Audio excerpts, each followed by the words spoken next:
Wild day. We said it was a big week. It was a wild day. I don't think it could have started off much wilder. It is the locker room. Landry Locker here. You can see me, hear me Monday through Friday, 4 o'clock on SNL Central Time, and right here at 10:30. And it's a big week for the Texans. They got a lot of decisions to make. And the biggest news today, obviously, the Brevin Jordan injury. We'll talk about what the scene was like, what's next. But this was one of those days where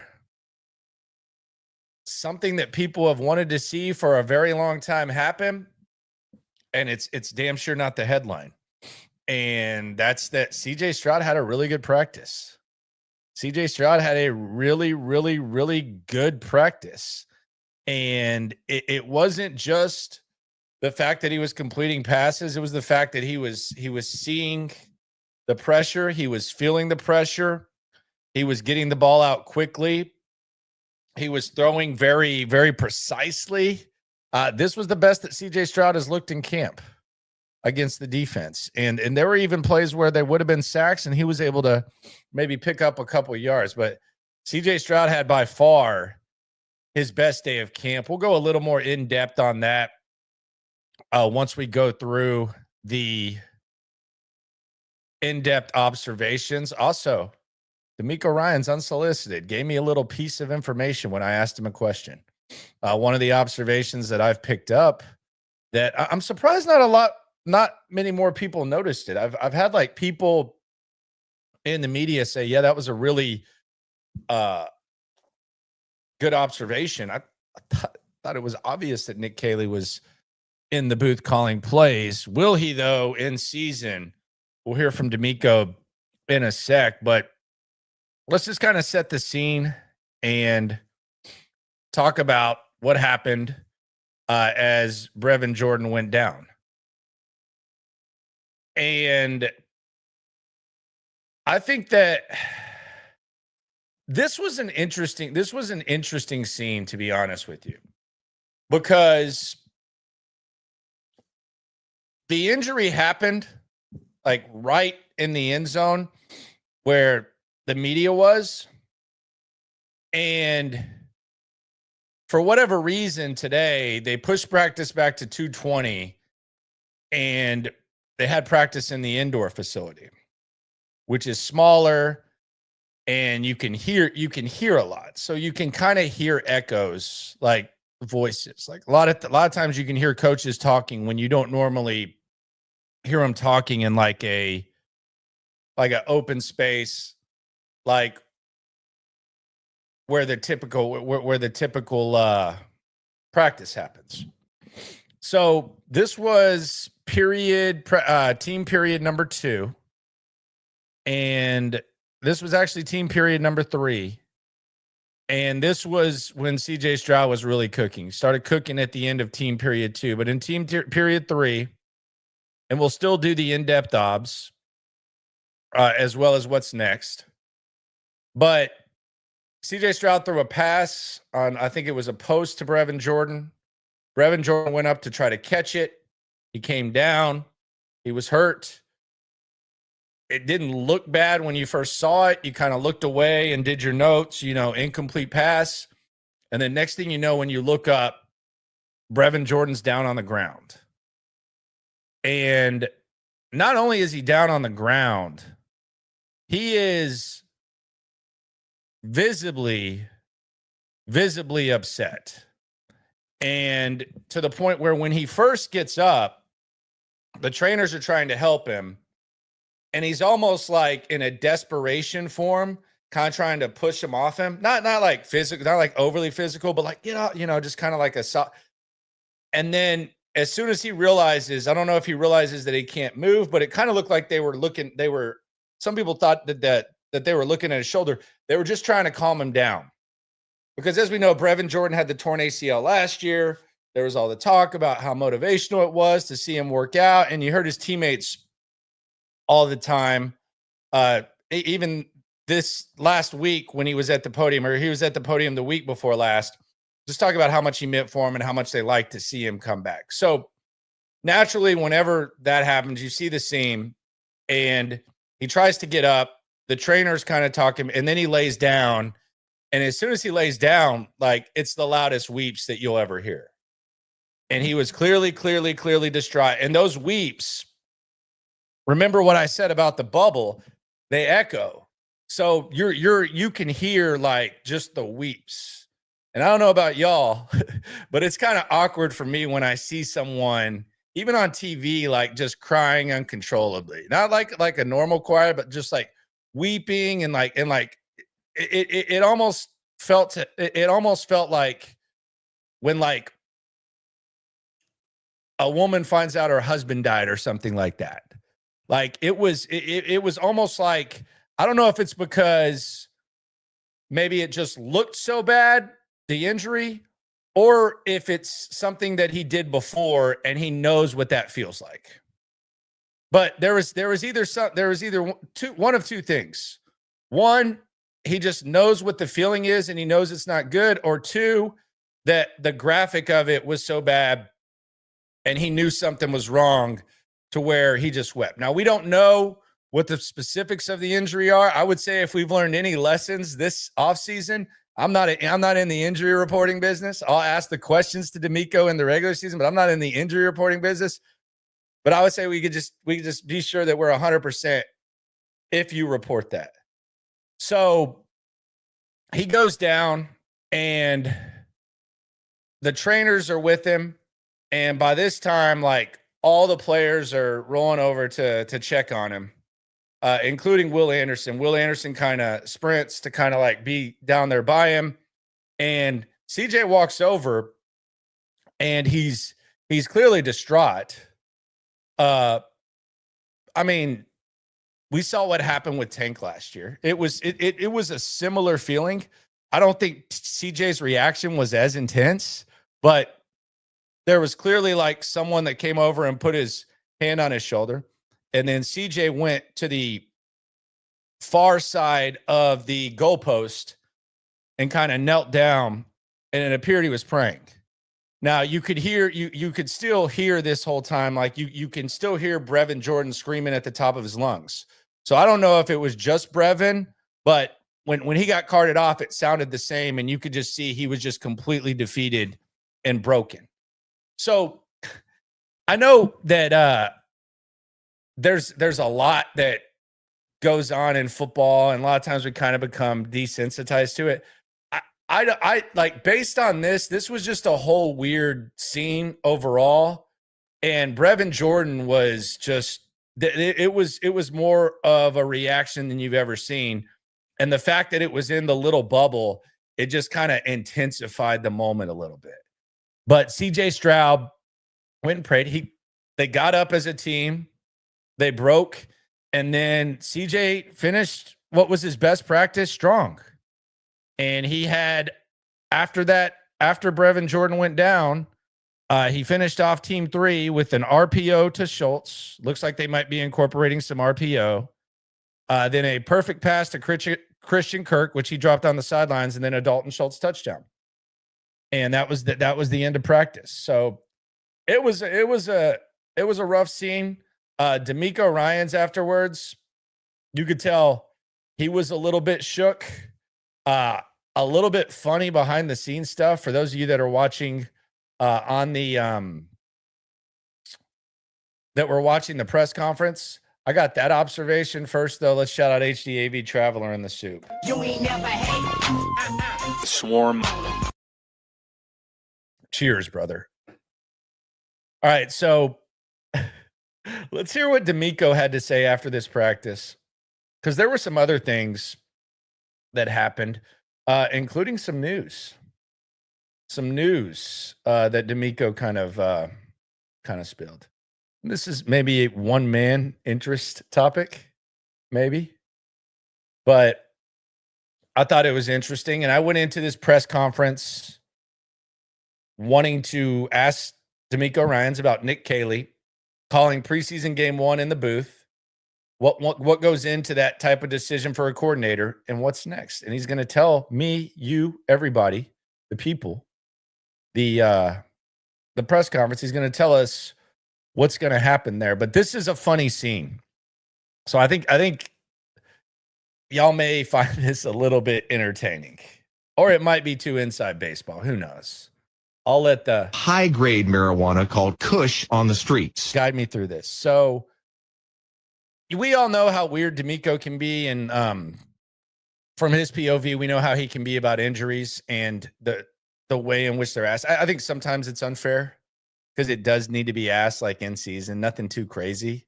But from his perspective as a former player and coach, I get it. I've always said I understand the POV and all that type of stuff. But we all know, and it's been well documented, the CJ Gardner-Johnson injury. And I think that's a lot of D'Amico's frustration is he feels that injuries are being misreported. Whether it's Joe Mixon's going to be good to go, and then all of a sudden he's not. Now all of a sudden it seems like there was some setback, or CJ Gardner-Johnson has a torn ACL and he doesn't. Like, I think he feels like there's been like there's like too much inconsistency when it comes to injury reporting. I think that's how he feels. Well, he walks up to the podium, and I thought it would have been a good opening statement. Like, I think he could have just gone up there and said this, but before he goes up to the podium, he's like, yeah, you guys all saw what happened. It's obviously emotional. I don't have an update on Brevin Jordan. I don't have a lot to say about it because I don't think it's fair to the player, but yeah, obviously it wasn't good. And I know you guys got jobs to do, but that's really all I have to say on it. And we'll see what happens. That's basically what he says, which I get. I think he could have gone up to the podium and said it, and it would have worked just as effectively. But he does that, and then he goes up to the podium, and Aaron Wilson, like before he goes up to the podium, is like, he's holding his phone up, and he's like, "Can we get a statement on the thing? I ask you just make a statement." And watch D'Amico's reaction, because a lot of people were like, "What was wrong with D'Amico?" That's the full behind the scenes thing. Look at this reaction from D'Amico after he gets asked that question, after he gave like a 1.5-minute speech on the whole thing. Yeah, go ahead. That's customary. Go ahead, fire away. Oh, man.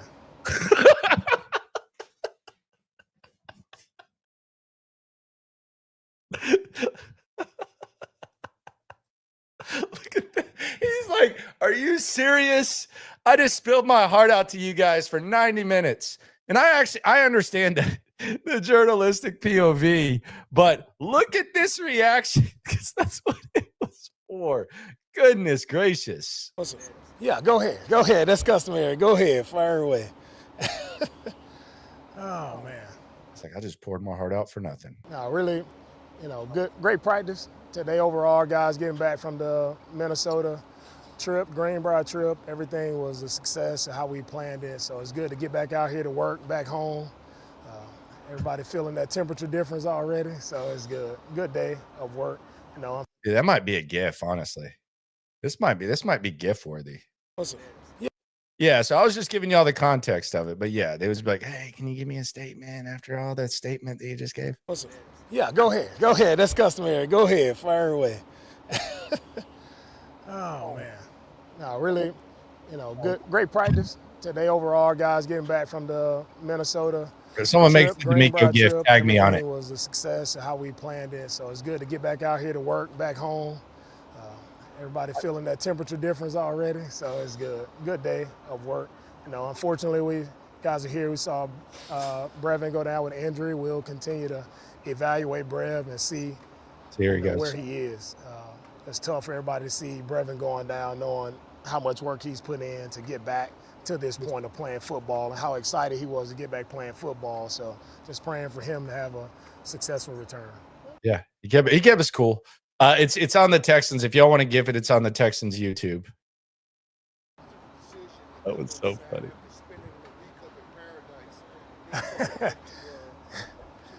I wasn't ready for the heat. No, I wasn't ready for the heat.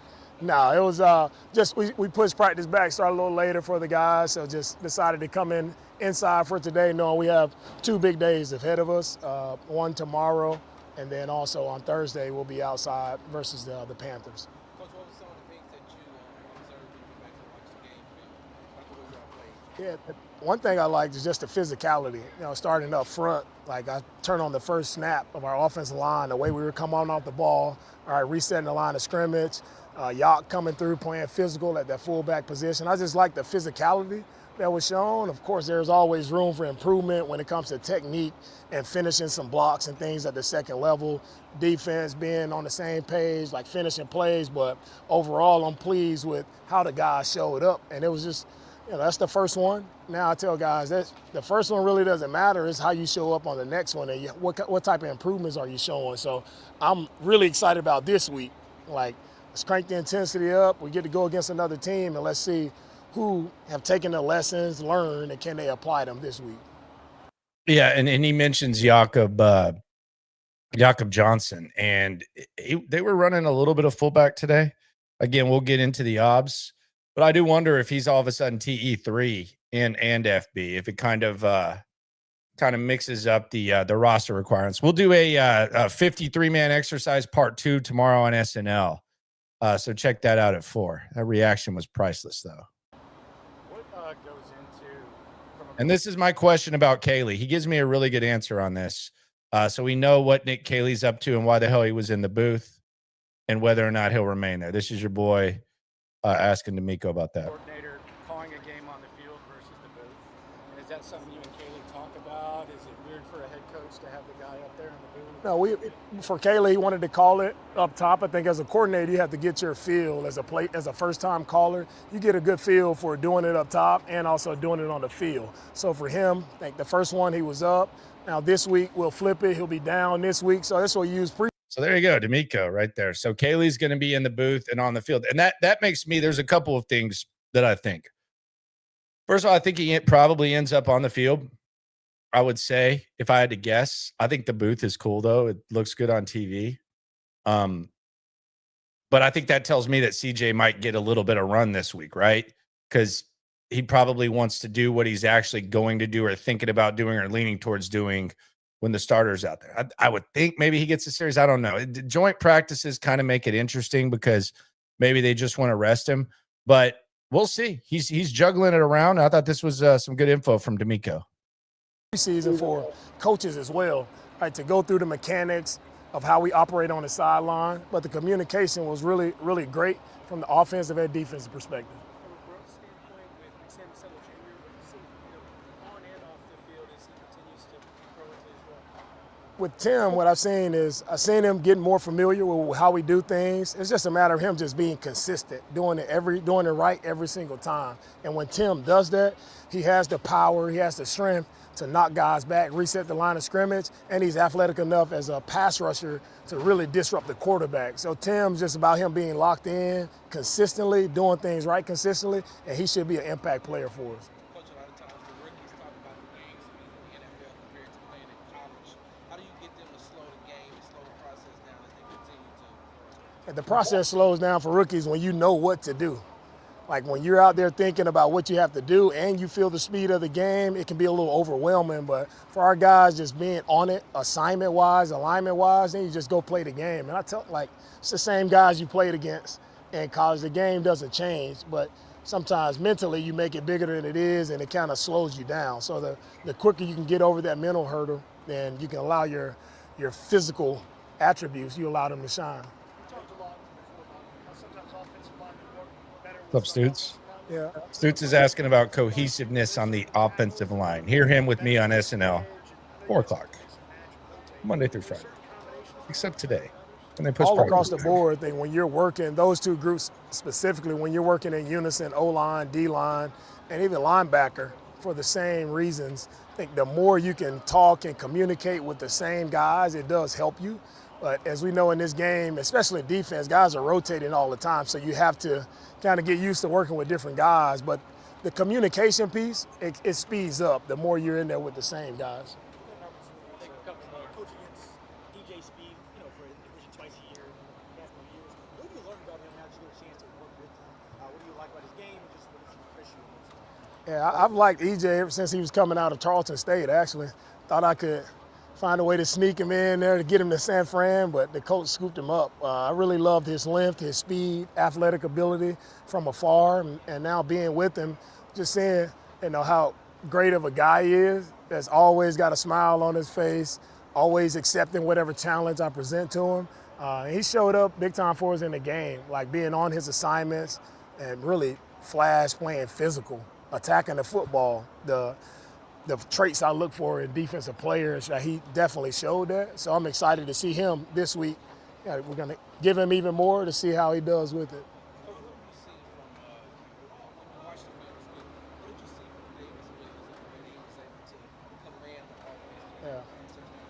From Davis, I saw a guy in complete control, and that's what you have to have at that quarterback position. I mean, talking about controlling the huddle, controlling the line of scrimmage, the communication was flawless, and that was indicative of the type of drive that we had. Like, there were no miscues. Davis was able to work his way methodically down the field, making great decisions with the football, getting us in the right run reads, just all across the board. Couldn't be more pleased with where Davis is, and he's just continued to grow. Every single year he's grown, and he's been a very valuable asset to us, having him.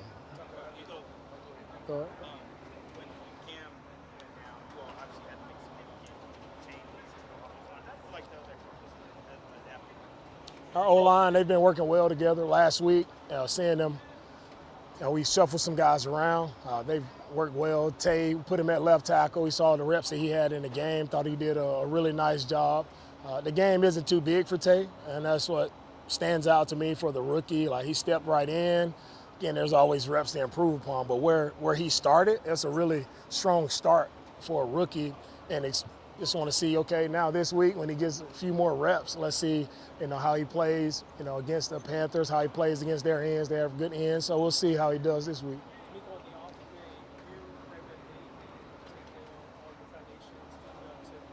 Oh, Aaron's asking him one about the foundation. Now he's trying to make it less awkward. He's trying to get somewhere good. We know this is go ahead. That's customary. Aaron throws him a little charity question. Look at this. This is where this started. Yeah, go ahead. That's customary. Go ahead, fire away. Oh man. Now Aaron's gonna ask him about the charity. Let's see if it softens him up a little bit. Let's see the strategy. So we know this is an exciting time of year. School is getting back started. Parents really excited.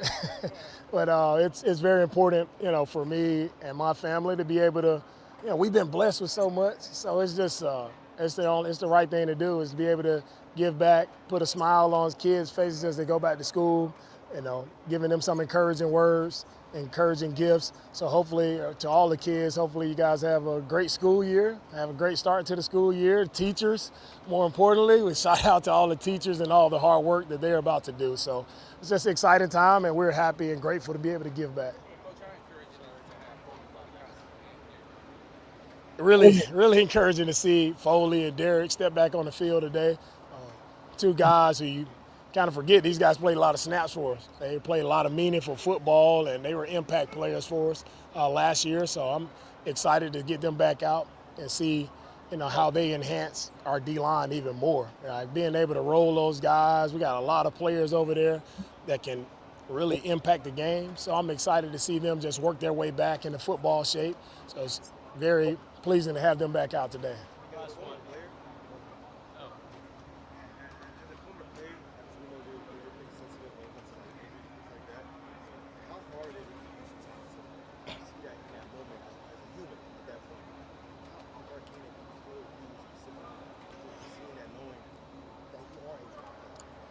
And not, for me, with the injury piece, I don't think it's more so, it has nothing to do with being a former player. I think it's just being, empathetic to all the guys and knowing how much work NFL players go through, how much their bodies take, and knowing the other side of it when guys are done playing, and the effects of guys and how, the game, man, it puts a lot of guys in bad shape. So I don't take that lightly. Even seeing the receiver go down versus Minnesota, it's just right there in front of me. It's just tough. Anytime I see guys go down, right, it's tough to swallow, because I know all the work these guys put in and their road to recovery. I'm thinking I've been on that road, and I know how dark that road can be at times. So it's just in constant prayer for all the guys around the NFL that go down with injuries.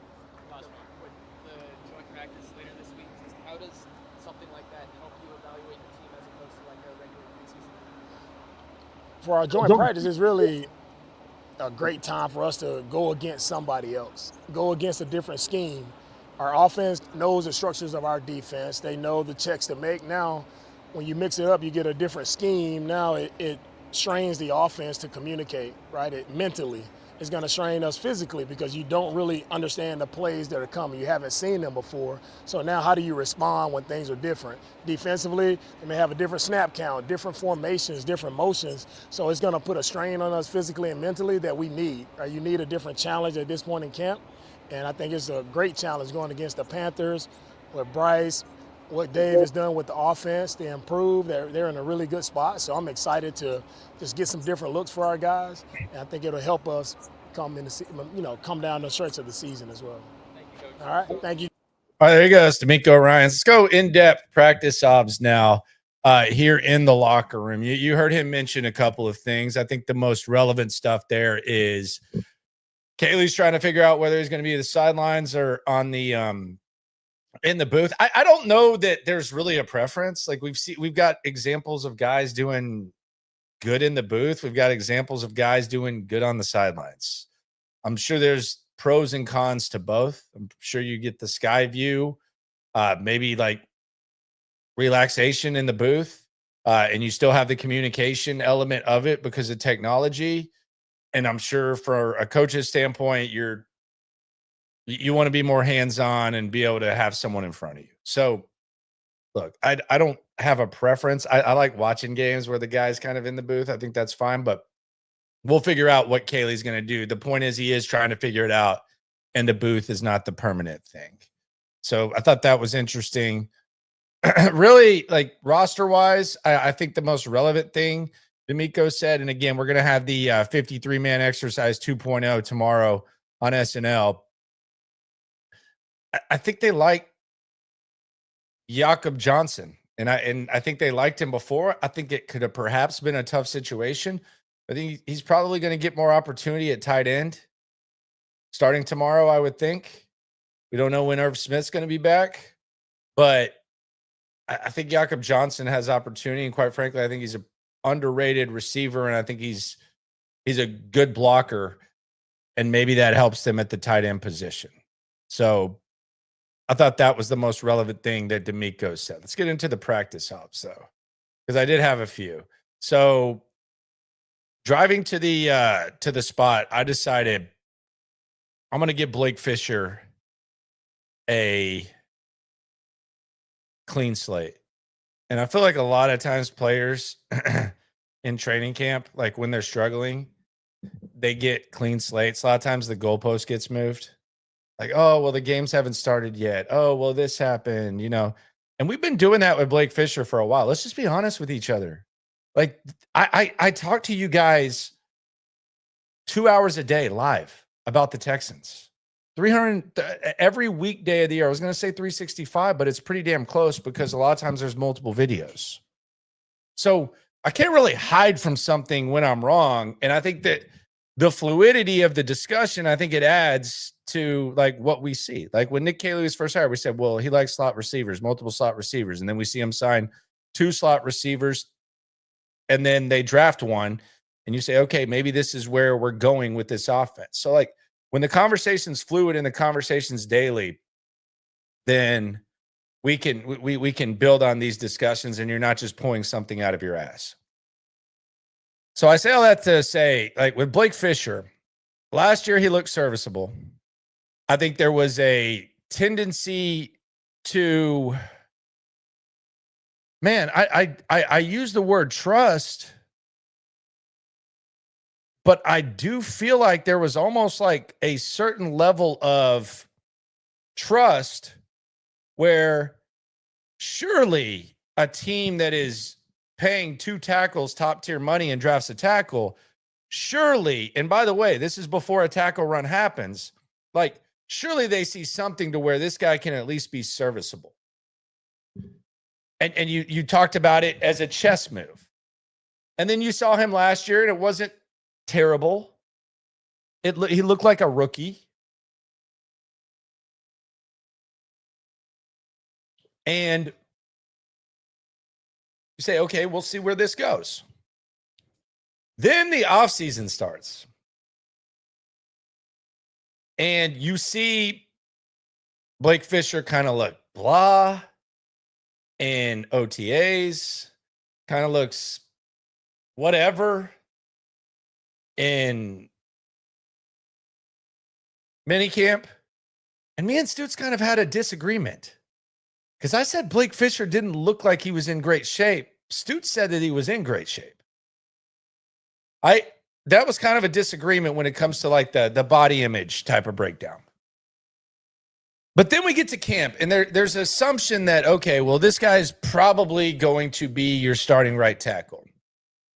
And this Ariante Ursary, he himself has said that he's more of a left tackle. So you think maybe you drafted your swing tackle, and best case scenario, Ursary and Fisher are your long-term tackles. Ursary looks like he's better than him early on in camp. We get to a point where Ursary is getting snaps, first team snaps ahead of Blake Fisher. First thing we say is, well, the pads aren't on. That's number one. That's goalpost move number one. OTAs, it's like, yeah, you can't really tell. You can't tell in OTAs minicamp. You can't tell. So we'll see when we evaluate Fisher then. Then you get to camp. Getting roughed up. And you find yourself, you say, well, the pads aren't on. The pads will be an equalizer and we'll see what happens. I think for the most part with the offensive line, they look better with the pads on than they did when there weren't pads. So for a lot of these guys, this holds up. Juice Scruggs looks way better with the pads on. He's kind of climbed up from being like in no man's land to up as the pads came on. Juice Scruggs is an example of that. It's not just because of the Cam Robinson injury. He was climbing up the depth chart. But you say, well, the pads are going to come on. Doesn't look better. Doesn't look much better for Blake Fisher. It looks bad. It looks bad. Then you find yourself saying, well, he's going against one of the best defenses in the league. He's not going to go against Will Anderson or Daniil Hunter very often. He's going against one of the best defenses in the league. Then you realize he's going against the second team, actually. And as soon as he started getting the second team reps when the pads came on, and it was kind of permanent, then you said, damn, he's getting worked by these backups too. He's getting worked by Taylor and what happened to that boy? The Birdman. By the way, more big news for the Texans today. Speaking of that D-line, Derek Barnett and Foley Fatukasi activated. They did not partake in team, but they were out there. So interior D lineman, Foley Fatukasi, and Derek Barnett, who's been DE3 for a while, although Taylor looks good. So Fisher gets worked by the second team. Then you find yourself saying, okay, how bad is it? How bad is it with Blake Fisher? Well, we kind of got a reminder of that in West Virginia. Because as soon as Cam Robinson got hurt, the Texans put Titus Howard at right tackle, which is something we didn't think was going to happen. The whole talk was he looks good at guard, he looks ready to go. And they put Titus at right tackle, quite frankly, light years ahead of Blake Fisher. So do with that what you will. However you felt about Titus Howard at right tackle, light years ahead of Blake Fisher. At least based on what we have to judge. I don't know what the finished product is going to be for Blake Fisher right now. I'm just telling you what it looks like right now. They got a rookie that they drafted after him, starting over him. And they got a veteran who they want to play guard ahead of him on the depth chart. So then you see all this. And despite that, you say, well, let's see what it looks like when they play a game. Let's see what it looks like when they play a game. So we've gone from, you can't tell during OTAs, to we'll see what happens when the pads get on, to, well, it's against the first team, stays against the second team, to what they showed in West Virginia, to now let's see what happens in the game. The game was as bad as anything that we'd seen. So now what? Maybe they got to coach him up. They got to keep him on the roster and try to figure out what they can do. There have been guys that have started out struggling. It's happened. But this is like, I don't want to say it's Kenyon Green part 2, but like you're a year behind like the trend, and this is kind of what it looks like. Sometimes when you know, you know. I know there's a balance of like being, just like we talk about D'Amico with like player injuries and media and all that. Like there's a balance between POVs, but sometimes when you know, you know. And you balance that with being patient. But we saw that in the game. And you know what I told myself this morning? I said, I'm going to move it one more time for Blake Fisher. Maybe he's not a morning guy. They're starting practice at 11 this week. 2 o'clock. Maybe Blake Fisher just isn't a morning guy. I don't know, but I don't know how this ends. I don't know how this ends. Like this, there's a lot of different scenarios. Like, does Blake Fisher play his way into being a decent NFL player? Can he play his way into being a decent NFL backup? I think that would be great at this point. Like if Blake Fisher were a good backup that you feel comfortable about putting on the field in a real game, that's where I'm at right now with Blake Fisher. We got to crawl before we walk. I'm not dismissing him. I'm lowering the goals. It's based on expectation. It's the same reason that I can say CJ Stroud struggled last year. That's the expectation he set. It's the expectation he set. Blake Fisher's a little bit different. It's a little lower expectation. Decent backup is what we need to see. Maybe he just doesn't like getting up early. Maybe these practice times are gonna fit him right, and he can develop into a good backup. No, not gonna get too crazy. People are asking, is Blake Fisher gonna get cut? I don't know. I don't think so, but I think they've learned that just postponing the inevitable is kind of a waste of time. And they drafted him before a tackle run. It's tough. It's tough when it comes to Blake Fisher, but I said maybe he's not a morning guy. So we had Harris and Pierce. They were on the field. Now, they went through an install. They were with the first team. Christian Harris is a first-team linebacker. And they went through the first team in install, but they did not partake in any team. Damian Pierce was out there with Nick Chubb. Nick Chubb, by the way, wearing the non-contact red jersey today. And as we mentioned, Barnett Fatukasi activated. If you're asking how they looked the exact same as last year, except they didn't practice. Physically, they looked the exact same. So there was that. With install, the offensive line, Titus Howard still at right tackle. You had Ingram at right guard, Andrews at center, and Laken Tomlinson at left guard. So that left side, without Robinson, you're going to have Ursary at left tackle and Titus at right tackle, we believe.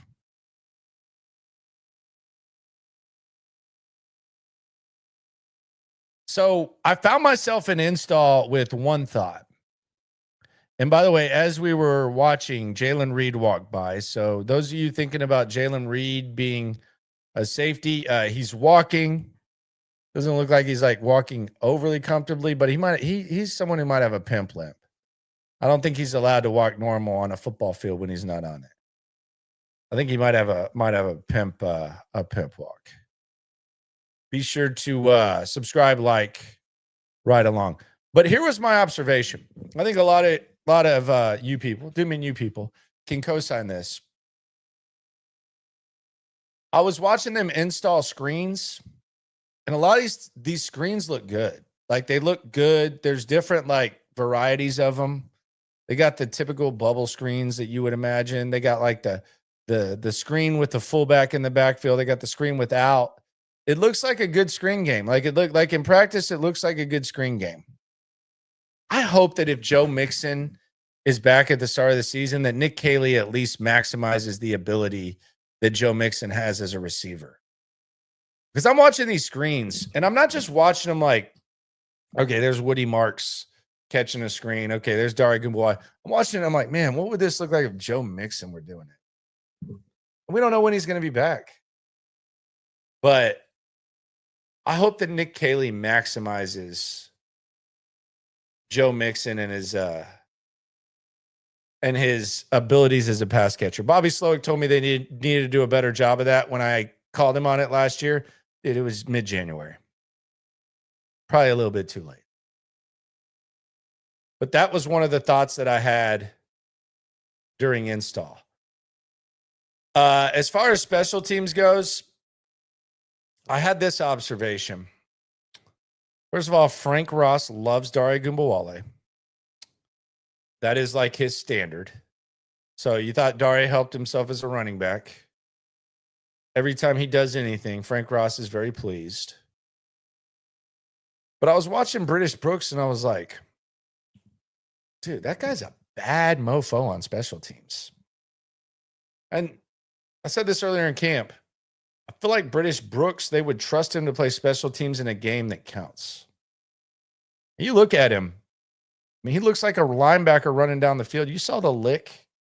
This isn't just based on the lick. I've been talking about this from the jump, but he's been looking like a good special teamer for a while that they would like to keep around that could maybe see some game action.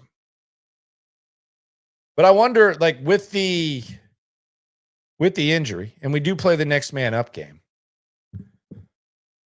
could they look at British Brooks like to perhaps be like an extra tight end or a guy they can throw the ball to in the flats and keep him around the roster? Because here's the thing that people aren't talking about with Brevin Jordan. Yeah, you look at the offense and you wonder what he can do. He'd established himself as a pretty damn good special teams player too. And he was on first team of multiple special teams areas.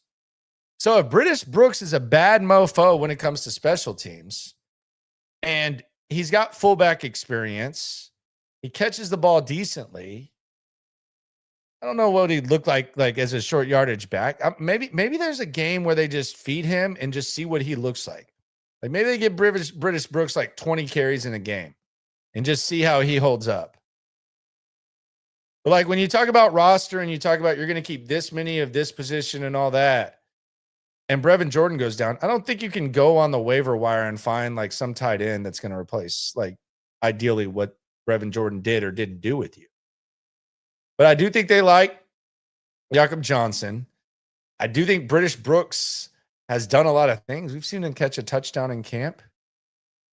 And he's really good on special teams. I do wonder if like one of the outside the box things is on top of Irv Smith staying is British Brooks have like some sort of like increased chance? Something to think about. And that was what I was thinking about before the injury even happened. Then we go to team one. MJ Stewart was your starting safety. So they trust MJ Stewart. They trust him so much, they sent him to the podium today. MJ Stewart with a podium trip after CJ Gardner-Johnson goes down. That tells you all you need to know about people trying to go out and save someone. Or sign someone, I should say. Saving Josh Simmons. Woody Marks was RB1. They had a fullback with Jakob Johnson. Started off with a sack. Will Anderson right up the middle, sack. Not a great start for the offense. You then had a pitch left. And then Derek Stingley with a PBU on a high pass from Stroud to Kirk. So you're Kirk. So you're sitting there wondering, okay, is this going to be a bad practice for CJ? He'll bounce back. Then Davis Mills, really not a lot going on. There was a sack and there was a long toss to Mechie, but it would have been a two-hill sack, so it didn't matter. Then British Brooks to the right. Stroud comes back in. Woody Marks up the middle. Woody Marks has some kick, man. Woody Marks running behind a fullback has some kick. I don't know like what the background is, but it seems like when they have the fullback out there, they got 27. He's got some juice. When he's going between those tackles, he's got some juice. It looks a little bit different. It looks a little bit different when Woody's running. Then CJ comes in. Woody marks up the middle. Daniil Hunter humbles Ariante Ursary, just completely punks him and gets a sack on CJ Stroud. You need that, though. Daniil had to keep him in check a little bit. He's getting a lot of praise after what he did. That was good stuff. Then we had a rollout stop, and CJ just kind of awkwardly throws it up, and Bullock just knocks it down. Then they ran a reverse to John Mechie. No thank you on that one. I don't think that's ideal. And then we go to team 2, and this is where CJ Stroud would turn it up. Juice Scruggs. I mentioned Juice Scruggs being better with pads on. He was getting some first team reps here. Some first team reps at left guard, backing up Tomlinson. And then Jared Patterson was at center. So the 2 third-year guys inserted into getting first team reps.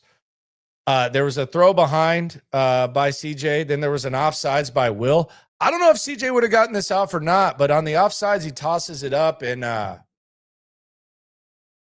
Higgins catches it, and would have been a touchdown. Don't know, but at the very least, it was offsides on Will Anderson. He got a little bit greedy. Then Marks with a really nice burst. Like, it looked good. Marks with a nice burst, and that was the end of that. Then Davis Mills comes in as a pass batted at the line. Another 2 Hill sack. He's playing a lot better. And then another sack. And then British Brooks up the middle. Not much. Then a long toss to John Mechie. Touchdown by Davis Mills, like right up the sideline, a little bit of a wheel route. John Mechie continuing to having a good camp. Then we get CJ Stroud. He's going to start cooking. So this is where CJ Stroud, he's clearly seeing it. Very nice. He's getting rid of that ball like extra quick.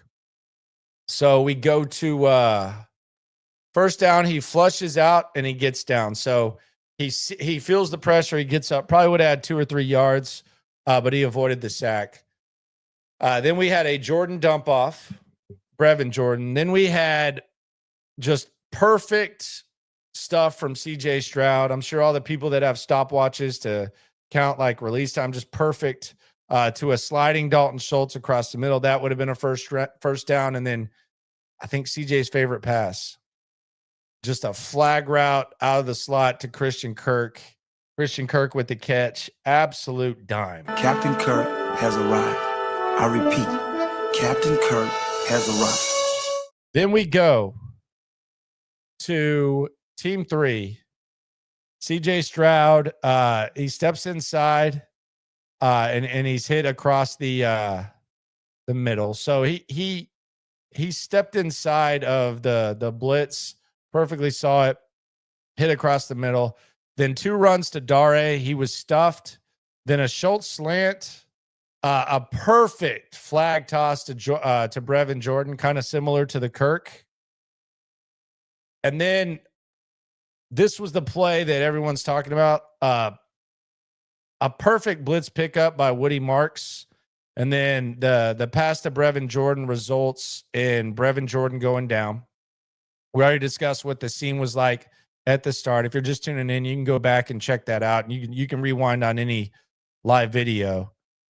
And then we go to a break. So they take a break. D'Amico talks to the team. And then they go back out there, and CJ Stroud has an RPO, it looks like. I think it was an RPO to Schultz, unless it was a true play action. And then an out to Christian Kirk that he drops, and then team concludes with a Dalton Schultz touchdown.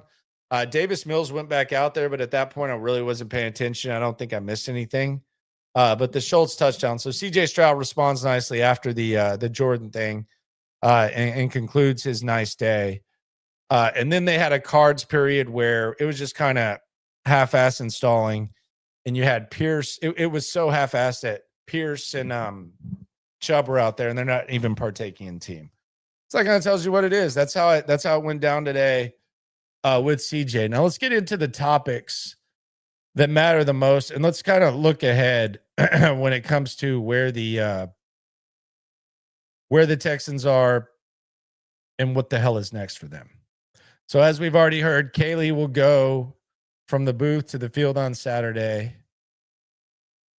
We'll see what that looks like. I'll ask him what he's going to do. Maybe he'll say something, maybe he won't. But they're obviously evaluating that. Then the next thing in the obvious question, as we talk about this Brevin Jordan thing, and on the chat, Corey asks, are these injuries at all on coaching and practice? We can't keep having these. I have one serious injury. I don't know. I think it's just football, bro. Like CJ Gardner-Johnson expected to not miss significant time, Cam Robinson, and then you have Jalen Reed with the ankle. I think it's just kind of football, bro. I don't know that there's like any like deep meaning of who to blame with injuries. I'd love to know if you have a theory on it.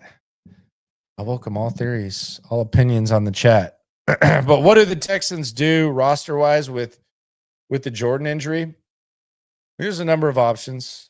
You can sign someone. I don't think they're going to do that. Not right now. Not with the names that are on the waiver wire. The other thing is you can adjust. Maybe this means that Jakob Johnson's quest to make the team is a little bit easier. And I called him, what did I call him? Tight end 3.5 because he's their best blocker, or 2.75, whatever. However you want to do the math. We can go Scott Steiner. But I think he was clearly their fourth tight end. Maybe they're top two if they want to block. So maybe this means there's more opportunity for Jakob Johnson. Could mean that Irv Smith, you're on standby. I don't know that they're going to be dying to activate Irv Smith, but Irv Smith's been working out on the field. A big chance for him. Part of the reason they signed Irv Smith last year was Brevin Jordan's injury. Majority of the reason why. So maybe there's that. I threw out the British Brooks theory. Like, does British Brooks have more opportunity now? I think there's a possibility of that. Johnson definitely has an opportunity. How much did he really need? Don't know. But I could see them bringing in a tight end just to kind of finish camp. But I don't think they're going to like try to replace what Brevin Jordan did. Like, I'll put it this way. Christian Harris, they're very happy to plug him in and figure some stuff out. But you saw it last year. When Christian Harris went down, they started playing, and they were probably going to do it to a certain point no matter what. But they weren't playing too many three traditional backer sets. They were playing all nickel for the most part. And maybe that's something they were going to do, but it felt kind of like a solid adjustment to Christian Harris being there. They didn't try to fit the square peg into the round hole. They've talked a hell of a lot about that.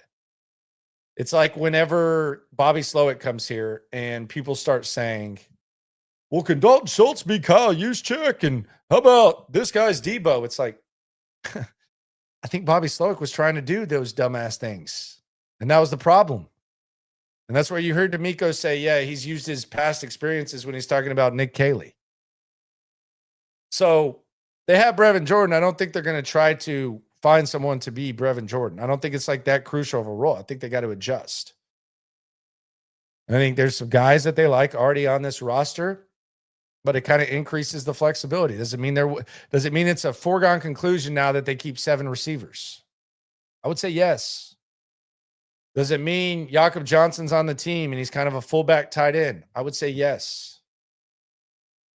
But like, there's nothing on the free agent wire or anything like that to where I think they're desperate for a tight end. Now, Luke Lachey doesn't look anything close to being ready to contribute at that level. I thought maybe there was a possibility. He's not. He's way off. Maybe he gets an opportunity tomorrow. I don't even know that I would see that. Maybe Dalton Keene. I mean, Dalton Keene could easily be one of those guys. It's definitely more of an opportunity for him now. We laughed when they brought him back. Dalton Keene, Jakob Johnson, they're going to get more reps. They got to be ready for him. They got to earn the trust. Sometimes it's a limited sample size. Sometimes you only have a couple practices to do that. You got the joint practice. Like if I'm Dalton Keene and I'm Jakob Johnson, although Jakob Johnson already kind of has a role, man, when they have these joint practices against Carolina, if you go out there and shine, then maybe that's the replacement. Irv Smith, he probably feels a little bit more pressure to get his ass on the field now. But that's where the competition's going to come. Like not from Hayden Hurst. I don't think. Don't quote me on that. No, you can quote me. But that's kind of where they're at with the Brevin Jordan thing. No, Tegan Quinteriano's dead. He's dead.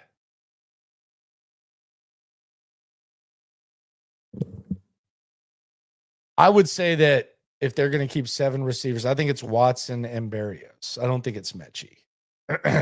I know Mechie's had a good preseason. I think that increases the chance that you might be able to get a trade for like a late round pick or the equivalent. Although I could see Mechie. I mean, who knows? Maybe they want Mechie over Watson. Maybe they keep 7 receivers and it's Mechie instead of Watson. He's definitely looked better at receiver. I will say that. Like John Mechie has looked better at receiver than Watson. So maybe that's 7. There's a lot of possibilities. I mean, there's a lot of things that you have to do, and a lot of things you have to be creative about when it comes to this roster management. The Brevin Jordan scene was pretty intense, to be honest with you. Pretty intense. I don't know what some of the arguments are online. Someone messaged me saying, there's like an online divide about it. I don't know. I don't live in that. I don't really live that life. So I don't know what like the hot takes are about the Brevin Jordan injury. I didn't know that there needed to be. But I don't know what to say about it. There seems to be kind of a desire to have practice opinions by people who are not at practice. And I don't say that in the regular season or anything like that. And I don't think you should like take anyone's word for anything, but I do think like in something like this, like a reaction to an injury, like it should be observed, right? Like to a certain point. I don't know that there's any hot takes. Like was CJ's reaction? I mean, CJ's reaction was not any different than anyone on the team, really. Like he kneeled down. It was an awkward situation, but I think it was too crazy on that.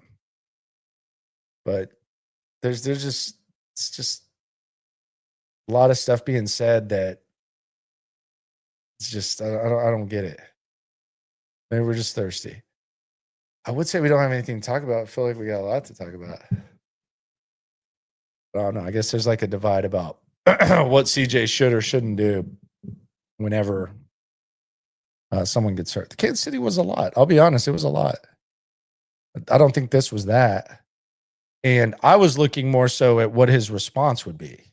I think that's what mattered, because I think like if you're gonna say that he was too like emotional during Kansas City, if that's your opinion, then your opinion you kind of feel like it's validated based on what happened after that. And you can also say, well, Tank Dell was cooking and he left the game, but what happened after that kind of adds to, if you have that opinion, that's the thing. I don't think it's crazy. But today, as I said, completed the RPO, threw a dime to Kirk, and then threw a touchdown to Schultz. Some will say, well, that's practice. Well, been kind of tough during practice. So I have something to compare that to. So who knows? Embrace debate. It's a fun week ahead. Carolina going to be here Thursday. They're going to have some decisions to make. They got a lot of roster decisions to make. And now it becomes a little bit more flexible. Not necessarily in a good way, but flexible. Are they going to adjust? Or are they going to try to fit a square peg into a round hole? I'm sure that's the type of the discussions that they're having. They'll be back on the field tomorrow. It'll be closer to the regular time, around 11. We'll see what happens. Be sure to subscribe, like, ride along. Check out the 53-man exercise 2.0. Also, want y'all to tell me, today SNL was on at 6 instead of 4. We were still 500 plus deep, but there were some people that said that in the live chat that they liked it better at 6 than 4. How do y'all feel about that? They liked it better at 6 than 4. I don't know what to think of that.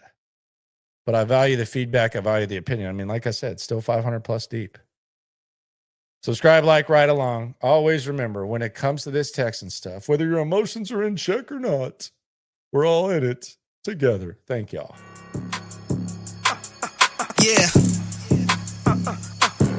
Yeah. It's the Locker Room on YouTube. You know what it is. Let's get it. Hey. Locker Room. Yeah, we in the locker room. Texas talk. Yeah, you know what we about to do. Localize. Every angle's what we really do. We the source. We the pulse of the city too. Landlocked. Got the game in the headlock. Localize every time. Can't stop, won't stop. Yeah, we top 2 and we not 2.